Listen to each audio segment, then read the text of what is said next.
হাসনাত আব্দুল্লাহ কুমিল্লা সরাসরি প্রশ্ন করবেন, ব্যাখ্যার প্রয়োজন নেই।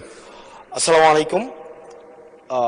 যেহেতু শিক্ষা নিয়ে কথা হচ্ছে, আমাদের বর্তমানে মাননীয় স্পিকার, আমরা যদি বর্তমান শিক্ষা ব্যবস্থা দেখি, আমাদের এন্ট্রান্স ইনস্টিটিউশনগুলোতে বিশেষ করে প্রাথমিক শিক্ষায় আমরা দেখছি যে ভর্তি প্রক্রিয়াতে আমাদের এখন দুইটা পদ্ধতি প্রচলিত ছিল। এডমিশন বাই মেরিট আগে প্রচলিত ছিল, এখন সেটা কনভার্ট হয়েছে এডমিশন বাই লটারির মাধ্যমে হচ্ছে এখানে বাচ্চাদেরকে ভর্তি করা হয়। ফলত যেটা হয়েছে, ফিডার ইনস্টিটিউশনগুলোর শিক্ষার মান অনেক কমে গিয়েছে, যার ফলে টার্সিয়ারি এডুকেশনে আমরা হচ্ছে কোয়ালিটি সম্পন্ন ছাত্র আমরা হচ্ছে বিশ্ববিদ্যালয়গুলোতে আমরা পাঠাতে পারি না। এখন মাননীয় মন্ত্রী মহোদয়ের কাছে আমার প্রশ্ন থাকবে, এই যে প্রাইমারি স্কুলে বাচ্চাদেরকে ভর্তি করানোর ক্ষেত্রে আমরা কি ভর্তি প্রক্রিয়াটা আমরা পরিবর্তন করব কিনা, নাকি এই যে এডমিশন বাই লটারির মাধ্যমে আমরা নিব এবং মেরিটকে আমরা হচ্ছে সবসময় হচ্ছে দমায় রাখবো, নাম্বার ওয়ান। আর নাম্বার টু হচ্ছে, আমাদের বর্তমান শিক্ষা পদ্ধতিতে আমরা যদি দেখি, আমরা যারা পয়সা দিয়ে কিনতে পারে তারা হচ্ছে এখন ইংরেজি মাধ্যমটা কিনছে, যারা পয়সা দিয়ে ইংরেজি মাধ্যম কিনতে পারে না তারাই কেবল আপনি যেই শিক্ষা পদ্ধতি আমাদের জন্য জনজীবনের জন্য আপনি চালু করেছেন সেটা আমরা কিনছি, আর যারা সেটাও কিনতে পারে না তারা হচ্ছে মাদ্রাসা শিক্ষা পদ্ধতি কিনছে।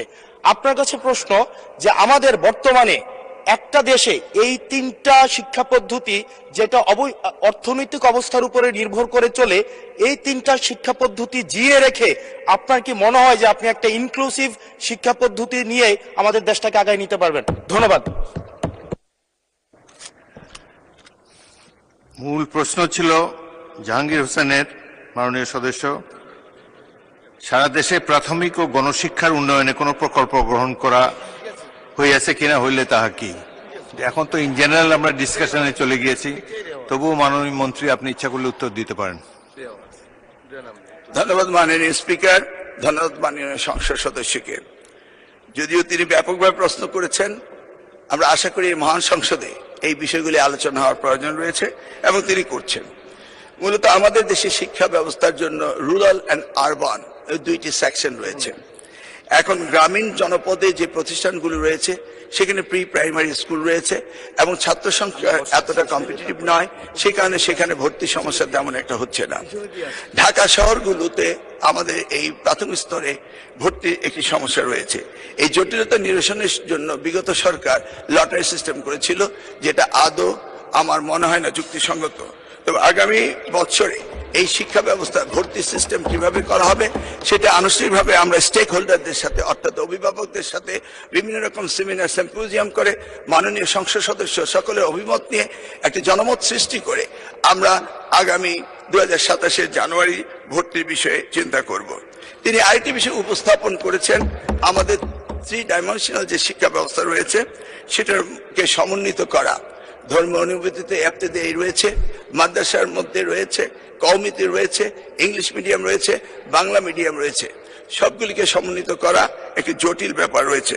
তবু আমরা ইতিমধ্যে কমিটি করেছি, ইংলিশ মিডিয়াম স্কুলগুলোকে সরকারের আওতায় এনে তাদেরকে কিভাবে আমাদের যুগোপযোগী শিক্ষা ব্যবস্থা বাংলাদেশের দেশের নিয়ম কানুন মেনে করা যায় সেই বিষয়ে আমরা কাজ করছি। ইতিমধ্যে আমরা কমিটি গঠন করে তাদের সাথে যোগাযোগ করছি। দ্বিতীয়টি হলো ইবতেদায়ী শিক্ষা ব্যবস্থা, সেটাকেও আমরা ইতিমধ্যেই আমরা সেই বিষয়ে ব্যাপক কাজ শুরু করেছি।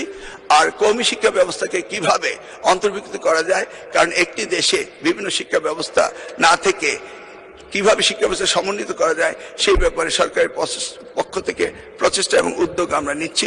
ইনশাআল্লাহ আগামী দিনগুলোতে পর্যায়ক্রমে আপনারা দেখতে পাবেন।